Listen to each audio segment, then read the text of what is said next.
एक जमाने में एक घने बेकाबू जंगल में लियो नाम का एक बहादुर और ताकतवर शेर और फेलिक्स नामी एक चालाक लोमड़ी रहता था। ये दोनों मखलूकात अपनी शानदार जहानत और ताकत की वजह से जानवरों की बादशाही में मशहूर थीं। अगरचे वो एक दूसरे की सलाहियतों का बाहमी एहतराम करते थे, लेकिन उनके दरमियान हमेशा एक बुनियादी दुश्मनी रहती थी। एक रोशन सुबह जैसे ही सूरज की किरणें मोटी छतरी से छेद पड़ी, लियो और फेलिक्स एक चमकती हुई नदी के करीब रास्ते उबूर कर गए। माहौल तनाव का शिकार था और दोनों जानवरों ने अपनी बर्तरी साबित करने का मौका महसूस किया। फेलिक्स अपनी चालाक मुस्कुराहट के साथ लियो को ताने देने की मुजाहमत नहीं कर सका। लियो, तुम जंगल के बादशाह हो सकते हो, लेकिन मैंने पड़ोसी जंगल में एक ताकतवर शेर की अफवाहें सुनी हैं।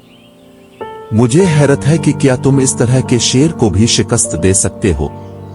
लियो कभी भी किसी चैलेंज से पीछे न हटने वाला जवाब में बोलिया, मैं आपको साबित करूंगा कि मैं जंगल का हकीकी बादशाह हूं। मैं किसी भी मुखालिफ का सामना करूंगा, चाहे वो कितना ही सख्त क्यों ना हो। फेलिक्स जानता था कि इसने असाब पर हमला किया है और उसने लियो की बहादुरी को जांचने का फैसला किया। ठीक है लियो, मैंने ये भी सुना है कि करीब ही एक ताकतवर शेर रहता है। अगर तुम इस शेर को शिकस्त दे सकते हो तो मैं तुम्हें जंगल का एक हकीकी बादशाह तस्लीम करूंगा। लियो ने चैलेंज कबूल किया, इसके फख्र ने उसे आगे बढ़ाया। फेलिक्स ने अपनी शरारती मुस्कुराहट के साथ सरगोशी में एक करीबी झाड़ी की तरफ इशारा किया जहां समझा जाता हरीफ शेर रहता था। जैसे ही लियो जंगल की गहराई में दाखिल हुआ, इसे मुतअद्दिद चैलेंजों का सामना करना पड़ा। कांटेदार झाड़ियां, खड़ी चट्टानें और बहती हुई नदियां, लेकिन इसके अज़्म और ताकत ने उसे हर रुकावट से गुजरा।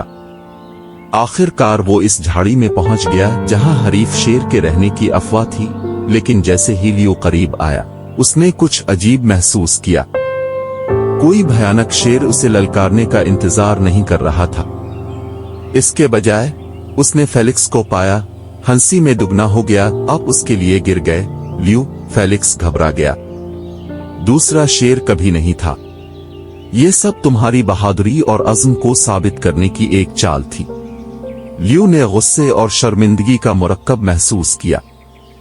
उसने अपने गुरूर को अपने फैसले पर बादल डालने की इजाजत दी थी और चालाक लोमड़ी ने इसे शिकस्त दे दी थी। लेकिन गहराई में वो जानता था कि फेलिक्स एक चीज के बारे में सही था, वो वाकई बहादुर और पुरज़्म था। लियो ने फेलिक्स को हैरान करते हुए एक दिलकश कहकहा लगाया, अच्छा खेला मेरे दोस्त, आज तुमने मुझे एक कीमती सबक सिखाया है। फख्र कभी कभी हमें सच्चाई से अंधा कर सकता है। आइए हम दुश्मनी में मजीद वक्त ज़ाय न करें, बल्कि अपनी ताकत को अपने जंगल और उसके तमाम बाशिंदों की बेहतरी के लिए इस्तेमाल करें। इस दिन से आगे लियो और फेलिक्स एक गैर मुतवक्के जोड़ी बन गए, अपने घर की हिफाजत के लिए अपनी ताकत और चालाकी को यकजा करते हुए। उन्होंने जंगल के अमन और खुशहाली को यकीनी बनाने के लिए मिलकर काम किया। ये साबित किया कि शदीद तरीन हरीफ भी इत्तेहादियों के करीब तरीन बन सकते हैं जब वो अपने इख्तिलाफात को एक बड़े मकसद के लिए एक तरफ रखते हैं। और इस तरह जंगल उनकी निगाहों के नीचे परवान चढ़ा और जानवरों की बादशाही में दो सबसे काबिल जिक्र मखलूक के तौर पर उनका अफसाना हर गुजरते दिन के साथ मजबूत होता गया।